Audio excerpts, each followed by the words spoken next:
Hello student, chemical bonding GATE previous year question solution part 1 में आपका बहुत बहुत स्वागत है। तो स्टार्ट करते हैं आज का जो कुछ क्वेश्चन हम लेकर आए हैं जो गेट के प्रीवियस ईयर में पूछे गए हैं। तो पहला क्वेश्चन है केमिकल बॉन्डिंग का, the structure of SF4 is. SF4 का स्ट्रक्चर आपको बताना है कि SF4 का स्ट्रक्चर क्या होगा। SF जो इनऑर्गेनिक कंपाउंड्स होते हैं उनका स्ट्रक्चर बताने के लिए उसके जो सेंटर होता है, पूरे सिस्टम का सेंटर होता है, उसका ग्रुप नंबर या उसके वैलेंस इलेक्ट्रॉन काउंट करते हैं, प्लस उसके जो सराउंडिंग एटम जुड़े हुए होते हैं उनको काउंट करते हैं। जैसे कि इसके वैलेंस इलेक्ट्रॉन कितने हैं सल्फर के, इसमें सेंटर एटम कौन है सल्फर, सल्फर के वैलेंस इलेक्ट्रॉन कितने हैं होते हैं 6, और प्लस इसके सराउंड में मोनोवैलेंट एटम कितने हैं 4/2। जैसे ही करेंगे तो टोटल का 10/2 बराबर 5 आ जाएगा। 5 पर होता है sp3d हाइब्रिडाइजेशन और इस पर होता है ट्राइगोनल बाई पिरामिडल स्ट्रक्चर। तो ऑप्शन नंबर इसका सी करेक्ट हो जाएगा, ट्राइगोनल बाई पिरामिडल इसका करेक्ट हो जाएगा। तो बढ़ते हैं नेक्स्ट क्वेश्चन की तरफ। नेक्स्ट क्वेश्चन पूछ रहा है SiH3 का ऑल्थराइज nitrogen is expected to be. तो इसके बारे में option number A pyramidal and more basic than ये 4 ऑप्शन इसके दिए गए हैं, आप पढ़ लीजिएगा। तो स्टार्ट करते हैं इसके कौन सा ऑप्शन इसका सही होगा। तो पहले तो इसके स्ट्रक्चर के बारे में और बेसिसिटी के बारे में पूछा गया है, ठीक है। तो इसके स्ट्रक्चर देख लेते हैं। SiH3 और SiH3 जो ये सिलिकॉन है इसके पास क्या है वैकेंट d ऑर्बिटल होता है। जो नाइट्रोजन के लोन पेयर हैं वो इसमें कॉन्जुगेट हो जाते हैं। कॉन्जुगेशन के कारण ये सिस्टम प्लेनिटी को एब्जॉर्ब कर लेता है, प्लेनिटी में चला जाता है। तो इसके स्ट्रक्चर होगी प्लेनर हो जाएगी। प्लेनर तो स्ट्रक्चर है। अब पूछा गया कि ये लेस बेसिक है या हाई बेसिक है, किससे CH3 नाइट्रोजन से। तो ये देखिए नाइट्रोजन के लोन पेयर जो यहाँ कॉन्जुगेशन में नहीं जा रहे, मतलब ये डोनेशन के लिए अवेलेबल है। लेकिन यहाँ पर जो ये लोन पेयर हैं ये डोनेशन के लिए अवेलेबल नहीं है क्योंकि ये d ऑर्बिटल में कॉन्जुगेट हो रहे हैं। तो ये इससे ज़्यादा बेसिक कौन है ये, तो इसका ऑप्शन हो जाएगा planar and less basic than nitrogen CCH3। Answer B इसका करेक्ट हो जाएगा। तो नेक्स्ट क्वेश्चन की तरफ बढ़ते हैं। The hybrid orbital use by bromine atom in BrF3। पूछा गया है कि BrF3 में ब्रोमीन का हाइब्रिडाइजेशन क्या होगा। तो देखिए ब्रोमीन का जो हाइब्रिडाइजेशन होगा वो इसके ऐसे निकालते हैं कि इसका जो वैलेंस इलेक्ट्रॉन कितने हैं इसके पास, इसके वैलेंस इलेक्ट्रॉन होते हैं 7, प्लस सराउंडिंग में मोनोवैलेंट एटम कितने हैं 3/2 10/2 sp3d। तो ऑप्शन इसका देख लेते हैं कौन सा हो जाएगा। पहला ऑप्शन दिया गया sp2, दूसरा ऑप्शन दिया गया sp3, तीसरा ऑप्शन दिया गया sp3d। तो करेक्ट आंसर इसका सी ही हो जाएगा, sp3d BrF3 का करेक्ट आंसर हो जाएगा। तो बढ़ते हैं नेक्स्ट क्वेश्चन की तरफ। नेक्स्ट क्वेश्चन में पूछा गया है the species which has a square planar structure is. Square planar structure के बारे में बात कर रहा है। चौथा क्वेश्चन है स्क्वायर प्लेनर स्ट्रक्चर किसकी होगी। तो बात करते हैं पहला जो ऑप्शन है BF4-, दूसरा ऑप्शन BCl4-, तीसरा ऑप्शन SF4 और डी ऑप्शन XeF4। तो ऑप्शन डी इसका करेक्ट आंसर होगा। देखिए XeF4 जो होता है इसमें इसका 8 वैलेंस इलेक्ट्रॉन प्लस कितने 4 ये हो गए और 2 6 पे होता है ऑक्टाहेड्रल। ऑक्टाहेड्रल के बाद इसके स्ट्रक्चर ड्रॉ करते हैं। ऑक्टाहेड्रल की स्ट्रक्चर कुछ इस प्रकार होती है फ्लोरीन फ्लोरीन फ्लोरीन फ्लोरीन। अब देखिए नंबर आया 6 और लिगेंड्स कितने जुड़े हैं इसके जिनोन के पास 4, मतलब सराउंडिंग एटम तो 4 हैं और नंबर आया 6। तो 2 क्या है 2 हैं इसके बाद लोन पेयर ये वाले। और वेस्पर थ्योरी कहती है, valence shell electron pair repulsion theory कहती है कि अगर आपको ज्योमेट्री बतानी है तो ज्योमेट्री तो यही होगी परफेक्ट, ठीक है। उसकी आपको शेप बतानी है, स्ट्रक्चर बतानी है, तो आप इसके लोन पेयर को हटा दीजिए। अब जो बचा पार्ट उसकी स्ट्रक्चर या शेप होगा। अब देख लीजिए इसकी शेप हो रही है, एक स्क्वायर है जो कि प्लेनर में है, तो इसकी स्ट्रक्चर स्क्वायर प्लेनर हो जाएगी। तो ऑप्शन नंबर डी इसका करेक्ट आंसर है। ऑप्शन नंबर डी इसका करेक्ट आंसर है। तो बढ़ते हैं अगले क्वेश्चन की तरफ। अगले क्वेश्चन में पूछा गया है, ये पूछ रहा है कि the pair of compound having the same hybridisation of for the इनमें से for the central atom is, इनमें से कौन सा ऐसा पेयर है जिसमें सेंट्रल जो मेटल है या एटम है उसका हाइब्रिडाइजेशन सेम है। तो ऑप्शन नंबर ए की बात करते हैं। ए में किया गया है XeF4 एंड SiF6 ये दिया गया है, इसका निकालते हैं। कितना होता है इसका वैलेंस इलेक्ट्रॉन 8 प्लस कितने सराउंडिंग एटम है 4/2 12/6 ऑक्टाहेड्रल मतलब sp3d2 इसका हाइब्रिडाइजेशन आ गया। अब इसका चेक कर लेते हैं। 4 कितने वैलेंस इलेक्ट्रॉन होते हैं इसके होते हैं 4 + 6 सराउंडिंग एटम कितने होते हैं मोनोवैलेंट 6 इसके पास हैं और प्लस 2 इलेक्ट्रॉन एक्स्ट्रा यहाँ पर ऐड किए गए हैं /2 कितना हो गया ये 12/2 = 6 sp3d2। तो ऑप्शन नंबर इसका ए ही करेक्ट हो जाता है। तो समझ में आया। तो आगे बढ़ते हैं, नेक्स्ट क्वेश्चन की तरफ बढ़ते हैं। नेक्स्ट क्वेश्चन पूछ रहा है the geometry around the centre atom in ClF4+ is. तो नेक्स्ट क्वेश्चन है ClF4+ इसकी ज्योमेट्री पूछ रहा। ज्योमेट्री कैसे बताएंगे इसकी? Cl के कितने इलेक्ट्रॉन होते हैं इसके वैलेंस इलेक्ट्रॉन इसके होते हैं 7 प्लस कितने सराउंडिंग एटम है जो मोनोवैलेंट है 4 प्लस लगाएंगे या माइनस, क्योंकि एक इलेक्ट्रॉन निकाल दिया गया है तो -1 लगाएंगे 0.2 ये हो जाएगा 10/2 = 5 10/2 = 5 मतलब sp3d पर जो स्ट्रक्चर होती है वो होती है ट्रायगोनल बाई पिरामिडल। तो ऑप्शन नंबर ए नहीं हो सकता स्क्वायर प्लेनर, बी नहीं हो सकता स्क्वायर पिरामिडल, सी नहीं हो सकता ऑक्टाहेड्रल, डी ऑप्शन इसका करेक्ट हो जाएगा ट्रायगोनल बाई पिरामिडल। तो नेक्स्ट क्वेश्चन की तरफ बढ़ते हैं। According to VSEPR model valence shell electron pair repulsion model the shape of XeOF5- is, इसके स्ट्रक्चर बतानी है।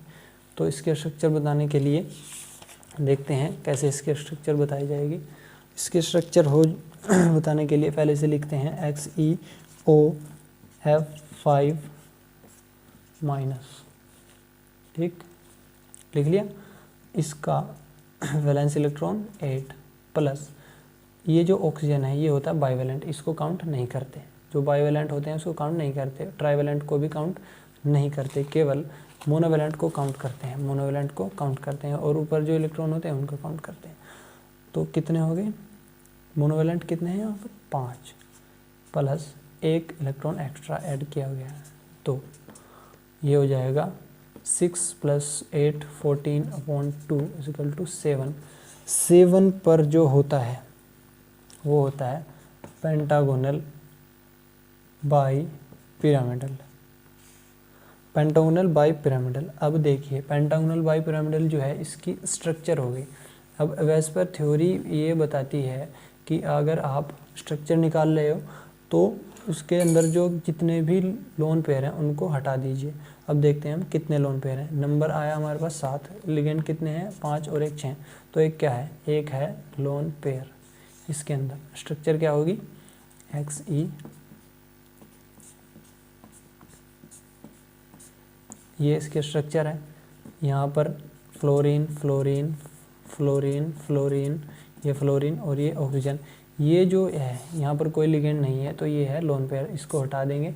बची हुई स्ट्रक्चर हो जाएगी आपकी जो पूछी गई है, ये हो जाएगी पेंटागोनल मोनोपिरामिडल। मोनो मतलब एक पिरामिडल इसके ऊपर है, ठीक है।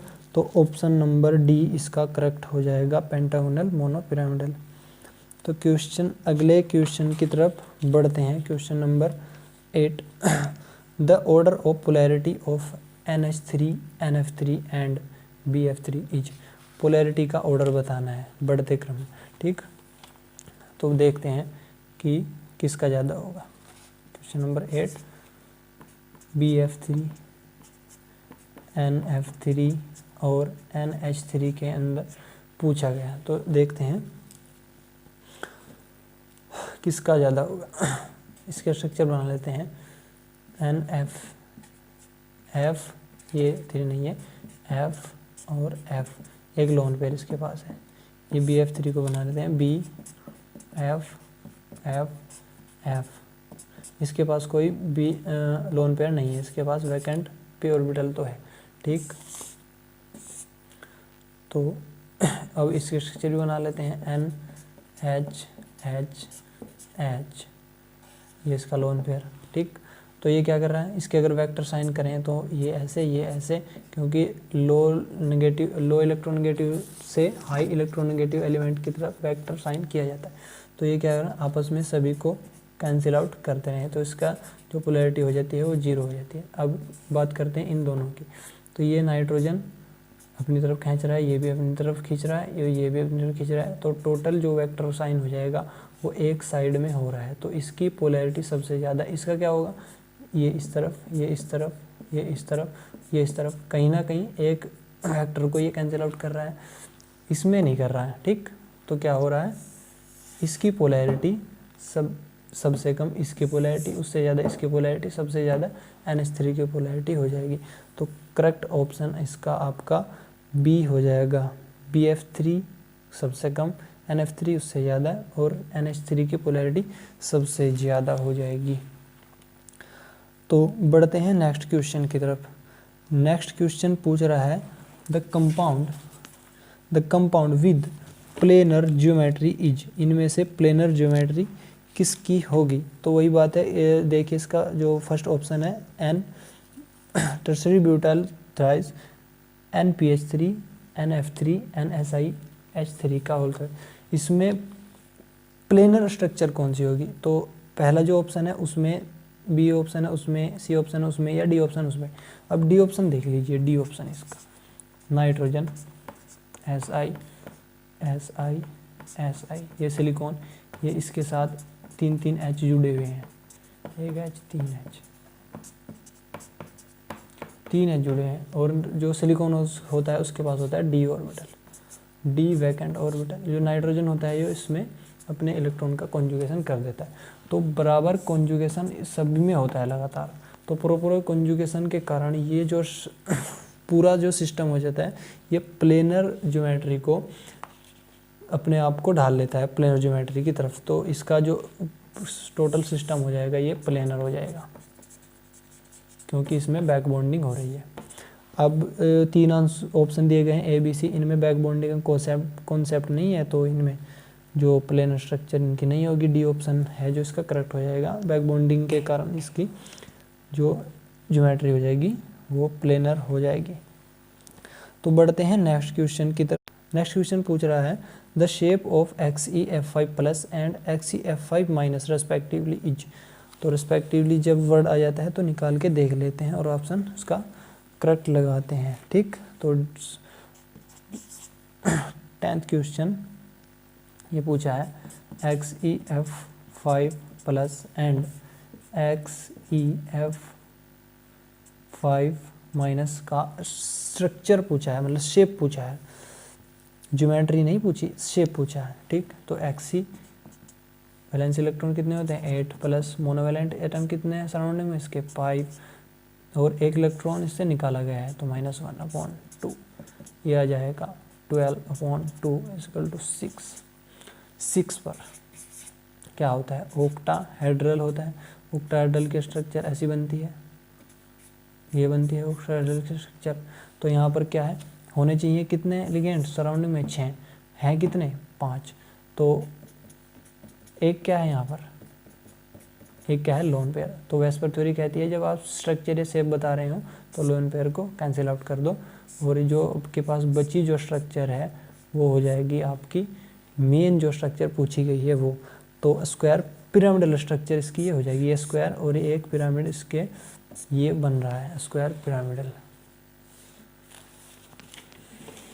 ये आपका स्क्वायर पिरामिडल हो जाता है।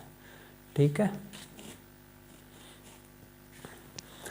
तो अब देख लेते हैं XeF4 माइनस की स्ट्रक्चर। इसका 8 + 4 सराउंडिंग में इसके एटम जोड़े गए हैं जो कि मोनोवेलेंट है, तो इन्हें काउंट करेंगे 4 + 1 इलेक्ट्रॉन एक्स्ट्रा दिया गया है।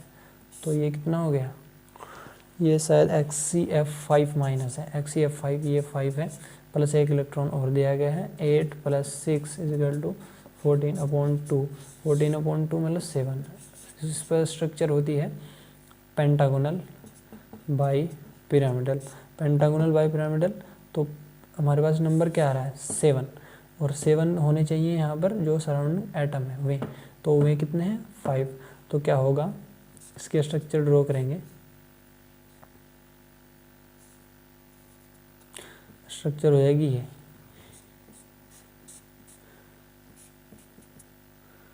ये फ्लोरीन, ये फ्लोरीन, ये फ्लोरीन, ये फ्लोरीन, ये फ्लोरीन, और ये क्या है लोन पेयर, और ये क्या है लोन पेयर। 2 बचे लोन पेयर, इन्हें हटा देंगे स्ट्रक्चर निकालने के लिए। तो ये बची जो हमारे पास क्या है, ये हो जाएगी आपकी जो कि पूछी गई है स्ट्रक्चर। तो डी आंसर इसका करेक्ट हो जाएगा, square pyramidal and pentagonal planar. ये पेंटागोनल प्लेनर स्ट्रक्चर होगी। ठीक, तो आशा करता हूँ कि आज का जो क्वेश्चंस हैं आपके समझ में आए होंगे प्रॉपर, इनका डिटेल सॉल्यूशन। तो अब नेक्स्ट क्लास में मिलते हैं ऐसे ही क्वेश्चंस की प्रैक्टिस के साथ डिटेल सॉल्यूशन लेकर। ठीक है, तो आप पढ़ते रहिए, मेहनत कीजिए। Happy learning.